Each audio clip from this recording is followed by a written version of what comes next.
page 33 of this book. Yes, you see, AC condemns arrest of Fresh Facts newspaper editor. How many people remember that there used to be a paper called Fresh Facts, and that the acting editor, one Sam Asowata, was arrested and detained in Akwa Ibom by the state government?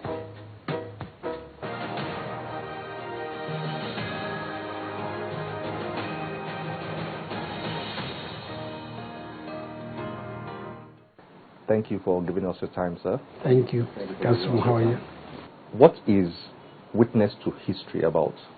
Witness to History is actually a collation of some of our press interventions, mostly press releases, interviews, as the major social political party between 2006 and today.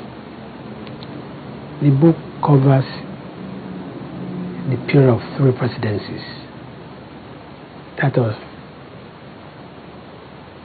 Chief Olusegun Obasanjo, the late Umaru Yar'Adua, and the present administration of Goodluck Jonathan. And it covers many areas. It covers rule of law, equity and justice, role of the police and military democracy, electoral integrity, sports, foreign affairs, and generally everything from the perspective of our party, which was mainly in the opposition during that period. I know that a lot has been said about the position of ACN, especially my role as a spokesperson of the opposition. I've tried very much as a voice of opposition to uphold the best practices or democratic principles and the best practice of opposition politics. What inspired you to write the book? Yes, I think the credit first goes to technology. Technology today, you can really save a lot of information and document. With the information technology which is available to us today, we send out press releases and we can also retrieve them and save them. That helped a lot. But I think it was mostly the pressure from many people, many Nigerians and many associates. Look, Lai Mohammed, you must document this thing. Someone must document. And I must give credit to especially my editor, Professor Adebanwi, who had to wade through a lot of, manuscript, because what we publish here is probably less than half of what we've done in the last couple of years. We had to pick which one we thought would fit into particular, particular topics, and which one was more, would be more relevant to the polity. Now, it's true that Nigerians, we don't write enough. I was at the book launch of El-Rufai, and I think the publisher said in a country of 150 million, they hardly publish 1,000 books a year, which is very bad. And compared to smaller countries, where about 5 times the volume of books we publish in Nigeria have been published. I think the important thing about books is that it's only people your own perspective, but let people also know your views. And if anybody wants to react to it, they are free to do so. And to me, the beauty of this is that they are not written today. Some of them are written in 2007, some in 2008, some in 2009, some in 2012, and the few that we felt are relevant were, the ones we wrote this year were incorporated. And it gives you a kind of panoramic view of what the politics of Nigeria had been in the last couple of years. You'll be amazed to see the kind of corruption cases that many people have forgotten by now, that has been chronicled here. Give us an idea into how the speeches and the press releases are created. Do you write them yourself? Is there a think tank that goes through the ideas and the news and reacts to them and all that? At the beginning, we wrote things that, because it began when we were in ACD and then AC. So at the beginning, it started with press releases as to how we are doing in the new party. Then we were really very much persecuted in those early days, if you remember very well. Our leading lights, such as Atiku Abubakar, Bola Ahmed Tinubu, Dalatu, and Co were under one satellite of EFCC or ICPC, or they were being arbitrarily arrested. So we tried again to alert the world about the persecution we were facing. At the same time, we didn't allow any single government act of misdemeanor to go free. And that kept us very busy. You see, when a government is doing very well, the people in the opposition, they have little to say. When a government is swimming in corruption, like the PDP government over the years, when a government is full of what they call dynamic inactivity, like the PDP administration, when they cannot provide jobs, electricity, roads for the people, it gives opposition a lot of work to do. Because at least you have a people to say, they're not doing well. If you get there, you have done better. But I think we must also, without being immodest, I think AC, and latterly ACN, was by far much more prepared for governance than the PDP. And that was possible for us in criticizing government to always offer an alternative. I remember on power, we offered government more than 5 years ago the alternative they're just turning to now. We advocated for what you call captive power. We have advised government not to rely on gas. We advised government to look at coal and other forms of energy. In Niger Delta, it was in the blueprint of AC then that we were going to create a Niger Delta ministry if we come to power. It took Yar'Adua more than 1 year before he could, really agree to do so. But the kind of Niger Delta ministry we wanted to create is not what we have in place today. Because what we wanted to do for Niger Delta was a Marshall Plan that would bring such transformation in terms of infrastructure to Niger Delta. And we looked at the Niger Delta problems not solely as a problem of the government. No. Some of this also be shared between the government at the center, the oil producing companies, and the people themselves. And that's the only way you can really solve the problem of the Niger Delta. You must be able to ask the people what they need, what they want most. But with that interaction between and the people, it's not as if, it's not like what they do today. You think they need a road. They probably just need water. You have to ask for the priority. And then until you massively, employ the youth. So you can only employ the youth by creating jobs, creating industries. You see, can you imagine if there's a massive construction work going on in Niger Delta today, either roads or housing? You can imagine how many youth will be gainfully employed, how many tradesmen and artisans. And also use that also to train people, train artisans.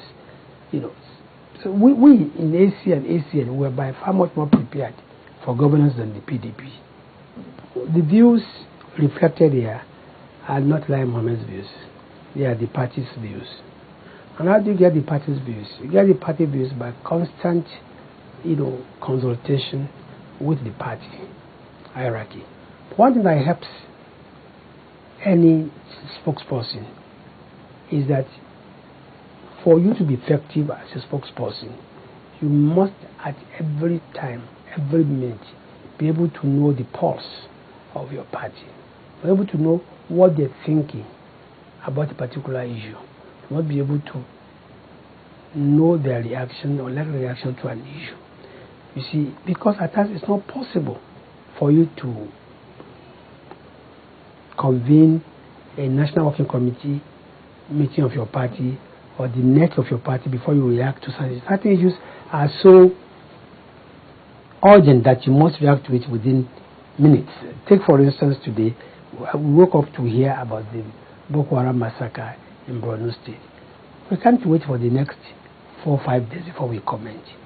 Now that's why it is important for you as a spokesperson to be part of the highest decision-making body of your party. Who should be reading Witness to History?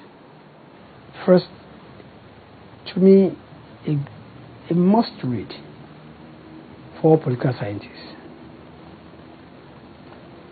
Students studying political science, journalism, mass communication, practicing politicians, policy makers, government officials, even anybody that is concerned about what has happened and what is happening in the polity. I will recommend the book to them.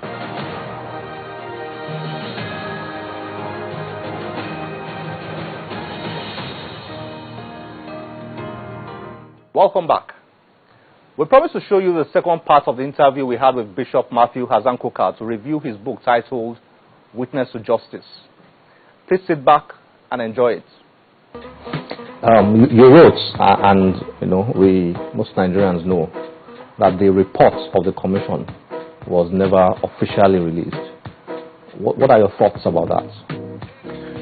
I think that, again, my conclusion, I wasn't terribly disappointed, let me put it that way, because with hindsight, I realized that truth commissions have basically the same logic. I visited Asia, I participated at international conferences in different parts of the world, where I was invited to speak about the truth commission in Nigeria. And like I often say to very many people, I've gone around many parts of the world to talk because white people, let me put it that way, have been anxious to hear about what happened in Nigeria. Abiola's death, Shehu Yar'Adua's death, and Delegiwa's death. Inconclusive investigations and all that. What, do you find that worrying that there are quite a number of that? Yes, it's very worrying, but let me tell you, I don't know how, I really need to be very careful here because I don't want to hurt anybody's feelings. But I have often said that I would never have rested until I found out what really happened. If I were a son or if I were a child of any of these people. But of course, I mean, the reason why I'm saying that is there's something to be said for forgiveness. To say that is not to say one is not ready to forgive. But what I found shocking with the Nigerian situation is what we are prepared to live with. And if you read, I don't know which chapter now in the book, I don't remember, but one of the things I tried to deal with towards the end of the book was to list, I've made a point that I think it's necessary for those of us who are trying to work for justice to wear the shoes of what I call the long distance runner. Because really, it's not every death that is going to be resolved. Whether it's John Kennedy, whether it's Olof Palme, there are a lot of other things. But for deaths, where some of the material is actually out there, one expected a far greater show of solidarity, but also a moral sense of revulsion. Because for me, the worrying thing, of course, with our situation is that you also don't know, because these are the things that are encouraging impunity. If people know that if you kill somebody, whether it's in the course of your work or whatever, this is what is going to happen to you, then they will think twice. It's not so much about punishment. Okay, but in some of these instances, you say to yourself, well, you can't cry more than the bereaved. But our common humanity summons us to something higher than that. But I just feel, and I wrote that part of the book with quite a lot of personal pain because I never met Abiola in my life. I never met Delegiwa in my life. These were not people I met. I mean, the closest I came to Delegiwa was when I called my friend Dan Agbese, and Delegiwa answered the phone. It was when they were setting up Newswatch, and he was asking me if I could write a column for them. I never met the man. But there's some of these things that you just feel that even for the sake of our humanity and for the sake of hoisting a flag that says, stop, we should be prepared to do much, much more. I mean, I'm very excited about what I've observed in the last few 2-3 years, quite a number of people are now writing. Like we said earlier, Professor Chinua Achebe's book, a lot of people found it very controversial. And there's so much in here, so much of history in your book, that I'm convinced by the time Nigerians begin to really dig into it, there'll be a lot of questions and all that. How important do you think it is for Nigerians to begin to document our stories, to begin to document our history and all that? You know, I you know what they say about black people, which I am one. If you want to hide something from a black man, put it in a book. It's very disturbing, you know, how we have just lost and surrendered intellect, imagination, vision, creativity to the altar of political convenience. There's no society, really. It is impossible. When I turn the television on and I see all the dancing on Sunday night and on Saturday night and on Friday night, I just say to myself, these are not material for democracy. Because when we talk about fighting corruption, there must be something about the austerity in our own lives. There must be something in the kind of things that we value. There are very few people now in Nigeria that you can give a book to and they will appreciate. All right? If you come back with a book, there are very few people. People will be happy with a bottle of perfume or aftershave or pair of shoes or whatever. And yet, you know, the imagination is what drives a society. So I keep saying to people, and when I used to write and, much more vigorously, especially during Abacha's time, people used to say to me, these guys, they will kill you for nothing. But my argument was, if we lose the intellectual argument, then we don't have a future. To think about what the universities have become now, I literally worry, because the universities still ought to be places of honor, sanctuaries of integrity. Nobody who decides to become a teacher hopes that making money is what is driving them. There are certain professions that you choose in life. These women who became nurses, people who became doctors, there are certain professions in life that you take. If the money comes, fine, but integrity far more than anything else. Now, you also see a very interesting thing that some of the greatest human beings in Nigeria today, whether it's the Chinua Achebes or the Wole Soyinkas, somehow had some bit of connection with the church. Their parents may not have been wealthy, but look at what has happened. Chinua Achebe's father was a Baptist. But in exchange for that, look at where he is today. So what I'm saying is, we must assiduously work to restore integrity to the intellect. The notion, for example, that somehow the issue of what will happen to our society is subjected to smooth decisions taken by people without the necessary intellectual capacity to organize a society. Because you organize a society based on imagination. And you can see there's some of the people in public service, I don't want to start calling names, but when you see a man who has read a book and get a Sabi book, you can see when you give him public office. People have been disasters here and there, but you can see the distinction. We don't have to be like Obama, but clearly, my argument is that it is incumbent on us to restore the dignity of the intellect. Because if you go to a place like Egypt, the Egypt of before, people in Egypt, they have all these places where they drink tea. That's all they do. But it's not just ordinary drinking of tea. It's not just ordinary tea they drink. Drinking tea had been elevated to a status. It was a class thing, but it's also related to intellectual activity. Almost like the staff clubs in those days, in the 60s and 70s in the Nigerian universities, when professors were thinking about their latest research and so on. But now, the intellectuals have been crowded out of Nigerian political life. Frankly, little wonder we're where we are.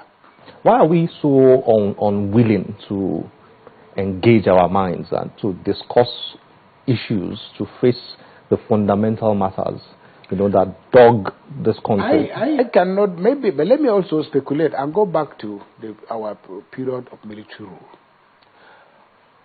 Because that is where we lost our roadmap.